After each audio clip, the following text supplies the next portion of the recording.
Hey, this is Alan Yip, founder of MindEdge and author of the best-selling book, Fantastic Parenting. Today, I'd like to work with you on communication skills and in particular, how you can encourage your children to speak out. I think the first step here, parents, is in our high-tech world, we lack high touch. If you're not talking with your children, you are not understanding them. And without understanding, there's no relationship. So I think this is a very important area. If you want to build a happy and achieving family, then communication is really the key. And when you talk about that, the first step that I suggest is to cultivate a warm and open environment so that your children feel safe and comfortable about speaking up and sharing their thoughts and opinions with you. Now, you may think you know the old stories and what your children are going to tell you, but you know what? Don't assume you know, because it's a fast-moving game. Children grow up very quickly, and they develop their own opinions. And we know from research that if their opinions are not heard by their parents or by their teachers, their self-esteem is greatly compromised. And of course, not only that, they lack the opportunities to improve their communication skills because they're not able to express or practice. So there are a lot of stakes here, and I think it's very important that you, parents or educators, work on this area with your children or students. Now, another really important area as well is this. Children these days may hide in the room. They may play computer games or they may talk to strangers. And if you look at your own situation, is your child, especially your teenage child, sharing their innermost secrets with you? Do they share things with you openly? Or are they talking with their buddies? And are they not talking with you intimately? And if that's the case, I think you have a problem. And you can always do something about it. So at the moment, let's focus on solutions. Let's focus on what you can do to encourage your children to speak out, what you can do to enhance your communication, and of course, your relationship with your children. I'm going to share with you 5 steps, okay? Step 1, talk about their interests, not yours. Too many parents talk about what they like a father talking about their golf game to a young child, and the young child just look at the daddy. That's boring. You know, what's the point in just chasing after a tiny golf ball? They will not understand. And instead, if you really want to pull them to you, then it's important to understand and talk about their interests. Because if you think about that, we are all kids at heart. Well, why not let your inner child come out and connect with your child on their level? This is important. Lower yourself to their level. If you have a teenage child, then of course you want to talk about their interests, their aspirations, or maybe even their fears, their self-doubts on their level. Now, what does that mean? We know from gender science, and by the way, our organization, MindEdge, partners with Gurian Institute in America. So we specialize in gender science, how boys and girls learn, develop, excel differently.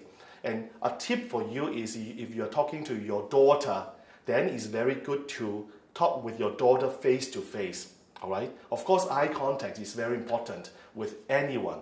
But if you're with your daughter, then talk face to face. You want that kind of connection, okay?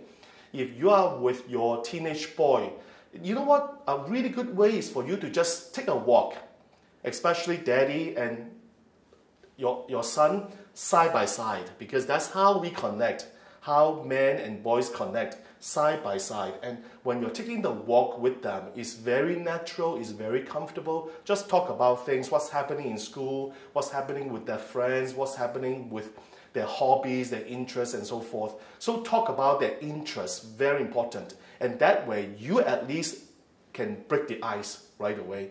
When you show interest in them, they become interested in talking with you. Are you with me? It makes sense, right?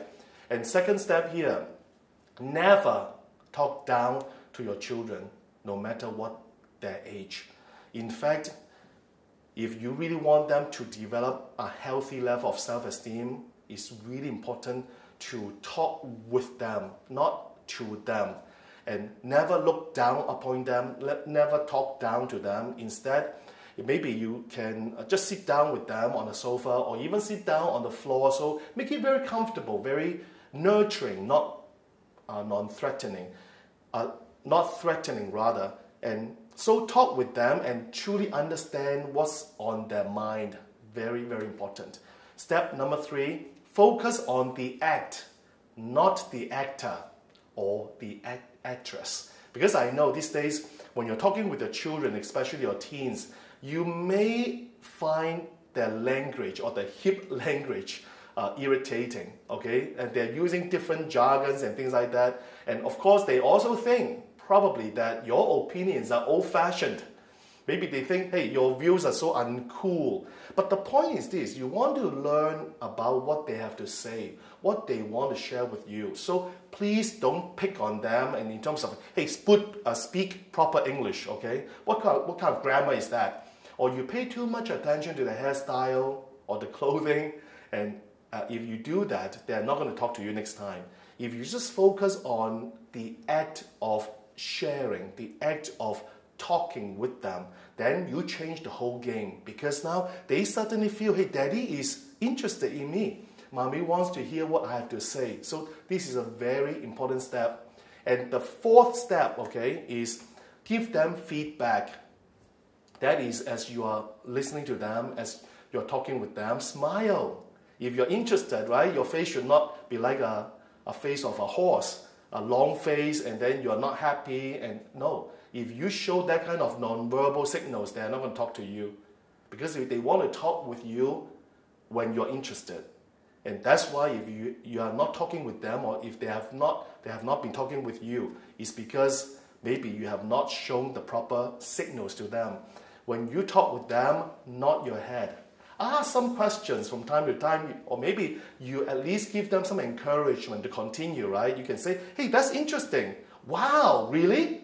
Or that is cool. Speak the language too. They like that. You can't be using very formal, official kind of language. And just work with them, and you can even paraphrase. You say, you mean your friends did that? Oh, really interesting. Okay, and what are they going to do about their college education? And so you have a dialogue. You have a two-way street, not always one way for you to lecture. Okay, instead, two-way. That is really beautiful.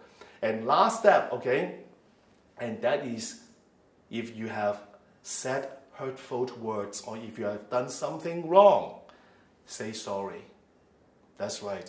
Now you are bigger, okay? You have to apologize and you have to mean it, because you are the role model for them. You have hurt their feelings through your words or your actions. Tell them, I'm so sorry.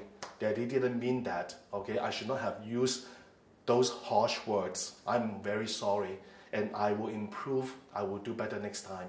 See, the thing is, when you show that kind of humility, and when they know you walk the talk, they are now reflecting also on their own mistakes or their wrongdoings, and they will be more open to accepting your constructive criticism, and they are learning from you. Remember, children don't do as you say. They do as you do. And you are not just a parent, you are a communication coach. When you now practice these steps, these 5 steps. Number 1, talk about their interests, not yours only.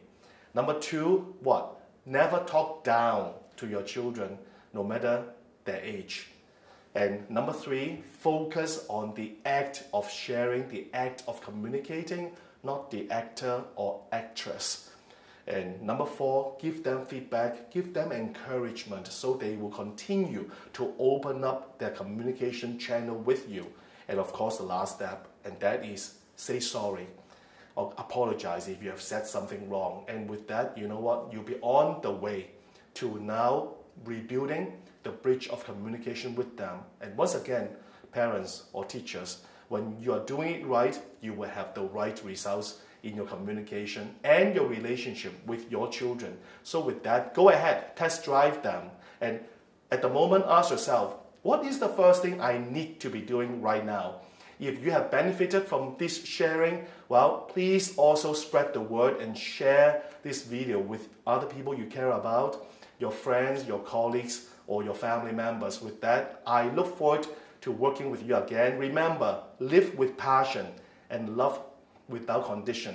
This is Alan Yip representing Mind Edge. It's been my pleasure working with you.